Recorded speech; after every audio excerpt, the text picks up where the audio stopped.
I still remember the exact moment my mom asked for my car. We were standing in her kitchen, the same kitchen I grew up in, the same beige counters with the tiny burn mark near the sink from when my dad left a pan too long.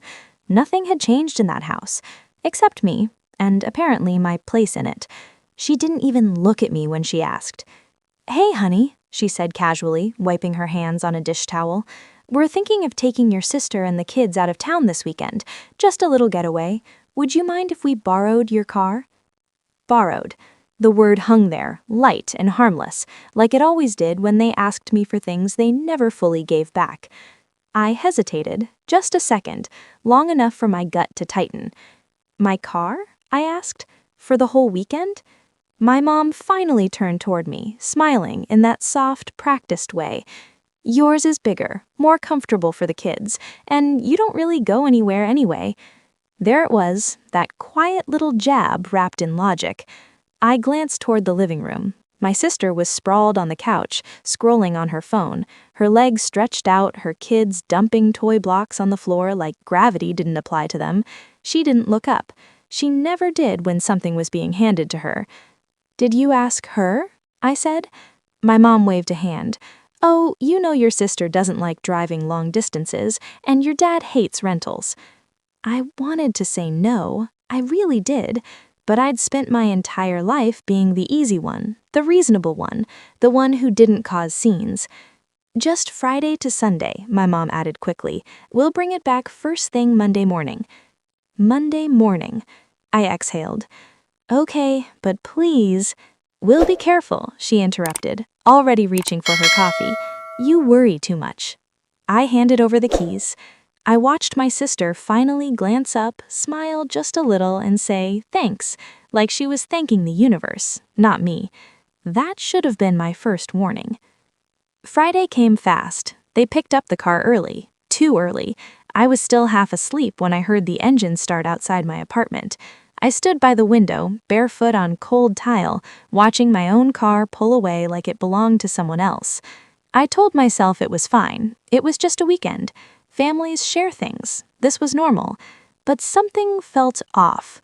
All weekend I kept checking my phone. No updates, no photos, no "having fun" texts, just silence. Sunday night rolled into Monday morning. Nothing. By 9:15 my stomach was in knots. I tried my mom next. "Hey, are you guys close? I need the car for work." No response. I called, straight to voicemail.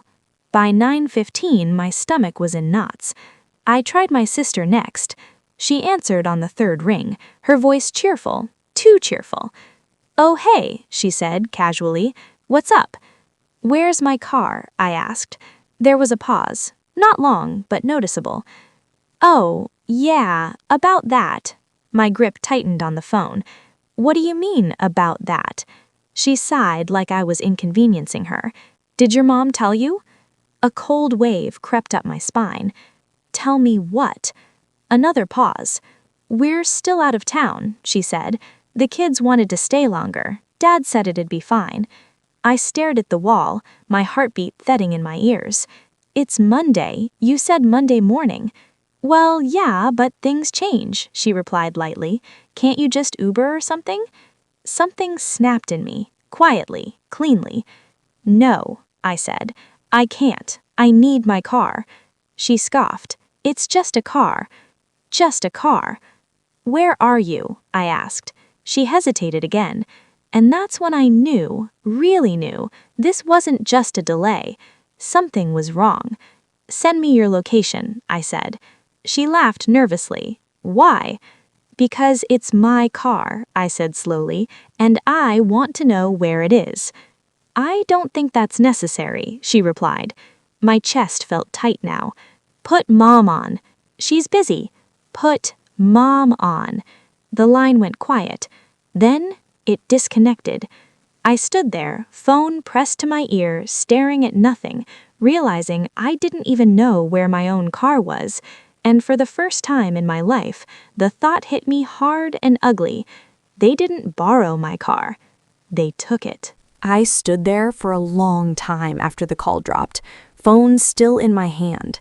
like if I moved too fast, the reality would lock in harder. Then my phone buzzed. Not my sister. Not my mom. A notification from my car's app. Vehicle location unavailable. My stomach sank so fast it felt like I missed a step going downstairs. "No," I whispered to the empty apartment. I opened the app again, refreshed it, same message. That feature had never failed before, not once. Even when I parked underground, it usually came back within minutes. I tried calling my dad. He answered, but the sound on his end was wrong. Wind, traffic, not a quiet hotel room like I expected. "Hey, kiddo," he said, voice upbeat, forced. "Where are you?" I asked. There was a pause, longer than my sister's. "We're, still out," he said. "Out where?" I pressed. "You know, around." My throat tightened. "Dad, where is my car?" He cleared his throat. "Listen, we didn't mean for this to become a thing." A thing. I sat down hard on the edge of my couch. "What became a thing?" I asked quietly. Another sound in the background, my nephew whining, my mom's voice shushing him. "You didn't tell her?" I heard my mom say, muffled. My dad covered the phone. Not well enough. "Told her." My pulse started racing. "Tell me what?" He exhaled. "There was a small situation." "What kind of situation?" "Well," he said slowly, choosing words like they were fragile glass, "your sister scraped the side of the car." I closed my eyes. "How bad?" I asked. "It's not that bad," he said too fast. "Just cosmetic. Send me a photo," I said. Silence. "Dad," I said, my voice shaking now, "send me a photo, right now." Another voice cut in, my sister's, sharp, defensive. "It was an accident, and honestly, if you didn't want anyone touching your precious car, you shouldn't have let us take it." Something broke open in my chest. "You hit something," I said, "didn't you?" She sighed dramatically. "It was a pull, barely moving." My nails dug into my palm. "Why didn't you tell me?" "Because you'd freak out," she snapped. "And disabling the GPS?" I asked. That stopped her. "Dad," I said, "why is the GPS off?" A beat. Then my mom's voice came on the line, soft but irritated. "We didn't disable anything. The battery just drained." I laughed. I couldn't help it. It came out thin and ugly. "My car battery drained so badly the system shut down?" I said. "In one weekend?" "Well, the kids left the lights on a few times," she said. "A few times. And where exactly are you?" I asked again. Another pause. "We're about 4 hours away," my dad admitted. 4 hours. "You said you'd bring it back Monday morning. It's almost noon." "We needed to take it to a friend," my mom said quickly. "What friend?" "She knows cars," my sister cut in. "She's going to look at the scratch." I stood up, pacing now. "You took my car to someone I don't know after damaging it without telling me, and you expect me to be okay with that?" "You're overreacting," she said. That word again. Something in me went cold. "I want my car back today," I said. "That's not realistic," my mom replied. I stared at that message until the screen dimmed. "Okay, but you're not gonna like it." My hands were shaking when I typed back. "Say it." The dots appeared again. This time they didn't disappear. "We didn't just scrape it," she wrote. "We hit another car." Everything inside me went quiet. "How bad?" I typed. A full minute passed, then another. Finally, "The bumper's crushed, ours and theirs." I sank onto the floor, back against the couch, knees pulled to my chest. "You got in an accident," I wrote, "with my car, and you didn't call me?" "It wasn't my fault," she replied instantly. "The other driver stopped short." "Was a police report filed?" I asked. No dots this time, just silence. "Was a police report filed?" I repeated. My phone rang. My dad this time. I answered without saying hello. We didn't want to worry you, he said softly, like that made it better. You didn't want consequences, I said. That's not fair, my mom jumped in. Your sister was already upset. I laughed again, that same ugly sound. So you hid it? We were going to handle it, my dad said. We found someone who could fix it cheaper. Cheaper, I repeated. Off the books? Another pause. Dad, I said, my voice shaking now, are you trying to repair my car without insurance? We just didn't want your premiums to go up, my mom said quickly. My chest felt tight, like someone was pressing down on it. You don't even know my policy, I said. You don't know my deductible. You don't know anything because you never asked. Where are your parents? She said. We were just trying to help. No, I snapped. You were trying to protect her. Silence. And that silence told me everything. She was driving, wasn't she? I asked. Yes, my dad admitted. And the kids were in the car. Yes. I closed my eyes. Images I didn't want flooded my mind. Twisted metal, sirens. What could have happened? And you let her drive my car, I said slowly, after I said she wasn't insured. She's a good driver, my mom said. She totaled her last car, I shot back. That wasn't her fault either, my sister yelled into the phone now. Why are you always against me? Against her? I stood up, pacing again. This isn't about you. This is about my car, my liability, my name. We'll pay for it, my dad said quickly. We promise. You always say that, and I always end up paying anyway. That's not true, my mom protested. Name one time you paid me back fully, I said. No answer, just breathing, heavy, uneven. We're already at the shop, my dad finally said. They're looking at it now. My stomach dropped. What shop? He said a name I didn't recognize. Send me the address, I said. Why? My sister asked sharply. Because it's my car, I said, and I'm coming. That's ridiculous, she snapped. You don't even know what you're talking about. I know enough, I said, and if you don't send me the address, I'm calling the police and reporting the car stolen. My mom gasped. You wouldn't. I didn't hesitate. Try me. The address came through seconds later. I grabbed my keys, my spare keys, and my bag, my hands moving on autopilot while my heart pounded like a drum. As I drove, my mind kept replaying every time I'd been treated like the extra one, the one who didn't matter as much, the one whose things were shared without permission, the one expected to swallow it to keep the peace. By the time I pulled into that dusty lot of that so-called shop, my anger had cooled into something sharper, clearer. I spotted my car immediately, or what was left of it.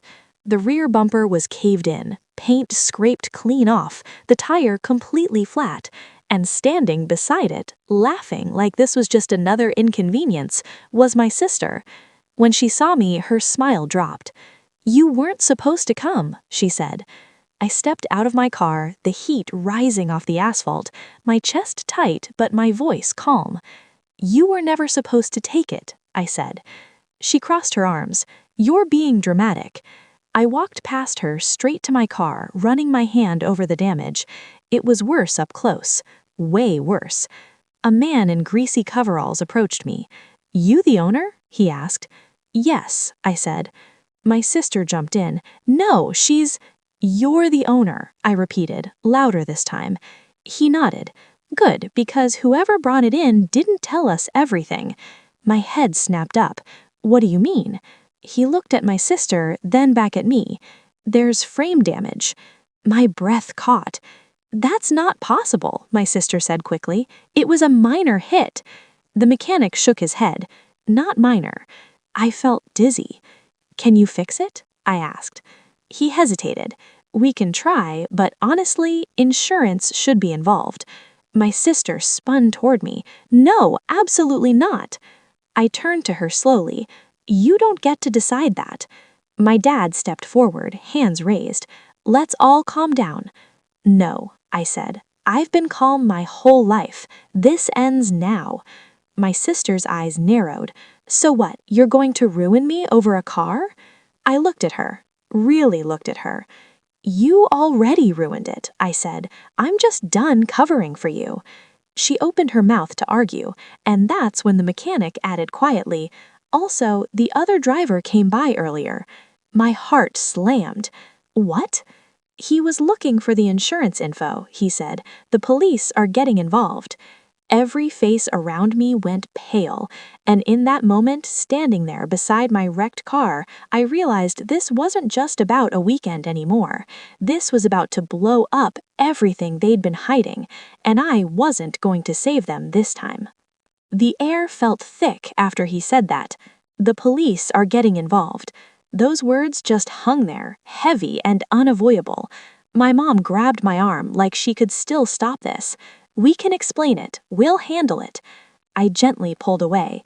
"You already handled it, behind my back."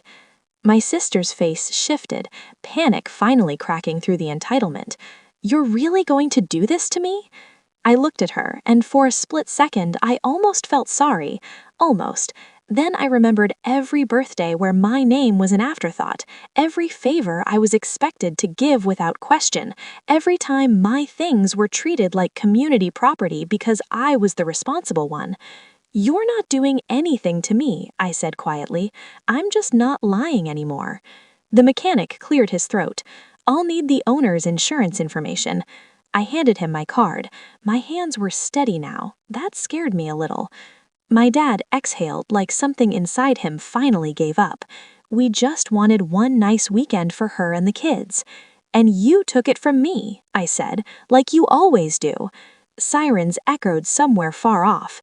Maybe they were coming here, maybe not, but everyone heard them. My sister stepped back, her voice smaller. "You could still fix this." I met her eyes. "You should have thought about that before you took my keys." I walked away before anyone could say anything else. I didn't look back at my parents standing there stunned, or at my sister wiping angry tears, or at my car sitting broken and exposed. I sat in my other car for a long time before turning the key. My phone buzzed, a text from my mom, then another, then my sister. I didn't open them because for the first time I wasn't rushing to clean up their mess, and whatever comes next, court calls, family blow-ups, silence that lasts years, I know this isn't over.